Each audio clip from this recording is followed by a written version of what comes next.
Hey everyone, welcome to The Explainer. Today we're diving into a really beautiful, profoundly moving short story that actually originates in Hindi. On the surface, it feels like a super simple tale, but man, it unpacks this massive, universal philosophical concept. We're talking about the heavy moral difference between an accidental mishap and an intentional wrong. It's a concept that literally touches every single one of our lives. Okay, let's dive right into this. Have you ever taken intentional revenge for an accidental mistake? Seriously, think about it honestly for a second. Someone bumps into you on the subway. Maybe they spill a little coffee on your desk or, I don't know, step on your shoe. Completely by accident, right? But your immediate, visceral reaction is to want to get back at them on purpose. That incredibly common but kind of deeply flawed human instinct, yeah, that is exactly what this story forces us to confront. So let's get into Section 1, an unintentional incident. Let's set the scene here. It's the end of a pretty chaotic school day, and over the course of just 2 days, we're going to see how a totally fleeting moment spirals into this deep philosophical reflection. So on day 1, as school is closing up, we get our inciting incident. Bam! That immediately triggers point 2, the angry retaliation on the walk home. Then point 3 happens later that evening, which is this vital moment of reflection while the main character is talking to his mom. And finally, day 2 brings the resolution, the making of amends. Let's look at exactly how this whole sequence kicks off. The source text paints this picture of all the students packing up, getting ready to head home. And in the middle of this bustling, noisy atmosphere, 2 students start engaging in some playful mischief. Just normal kids messing around, right? But then, an accident happens. Right in the middle of their play, the ID card hanging around one of the students' necks gets snagged, and it violently snaps and breaks. It wasn't malicious at all, it wasn't planned, it was literally just an unfortunate consequence of their roughhousing. Which brings us to Section 2, the feeling of revenge. So that innocent playfulness, it evaporates in a split second. The breaking of that ID card makes the student instantly, blindingly angry. And what does he do? Driven purely by this sudden feeling of revenge, he actually intentionally steals the other student's water bottle. He just takes it home with him. Now, this action wasn't a playful accident. It was driven entirely by the desire to get even, to make the other kid feel a sense of loss, exactly like he did. I actually want to pause the narrative here for just a second. Why do we feel the need to balance an accidental wrong with an intentional one? When we feel hurt or slighted, even if our logical brain absolutely knows the other person didn't mean it, our emotional instinct just pushes us toward deliberate retaliation. It's like we desperately want to balance the emotional scales, even if it means we have to commit a genuine wrong to do it. It's such a fascinating, kind of messy paradox of human behavior. All right, moving on to Section 3, the mother's invaluable lesson.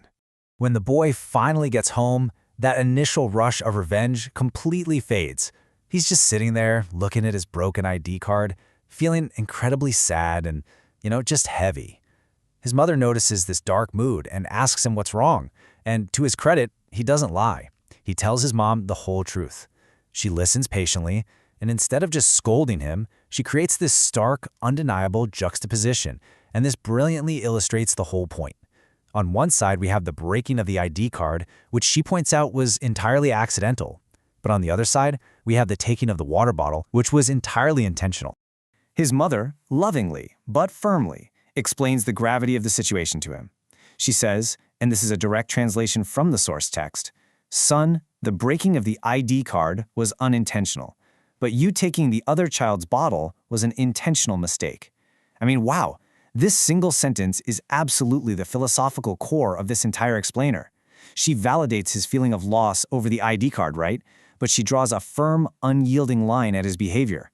An accident, no matter how frustrating it is, does not ever justify intentional malice.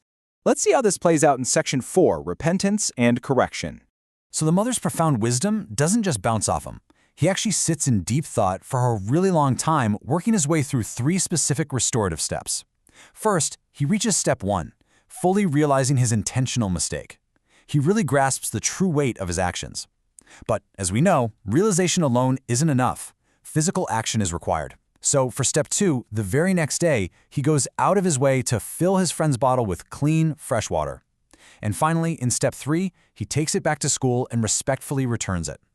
This is such a beautiful representation of true restorative effort. He didn't just undo the theft, he added value, he showed respect, and he actually repaired the bond. And this brings us to our final part, Section 5, What is true humanity? This leads us perfectly into the final moral takeaway provided by the author of the story. We're zooming out from a simple schoolyard dispute into much broader lessons about justice, ego, and personal growth.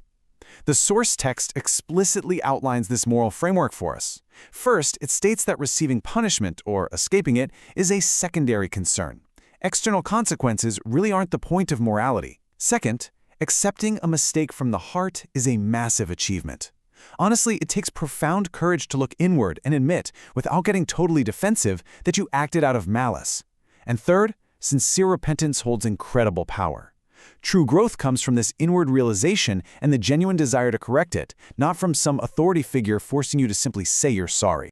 So the crucial point is this. The story concludes by boldly declaring that true humanity is the act of recognizing, repenting for, and actively correcting a mistake that was made intentionally. It's not about never making mistakes, right? We are all human, and we all let our emotions get the better of us sometimes. It's about what we do after we've let our darker instincts take the wheel. Stepping up to fix an intentional wrong with an intentional right, that is exactly what elevates us to our highest moral selves.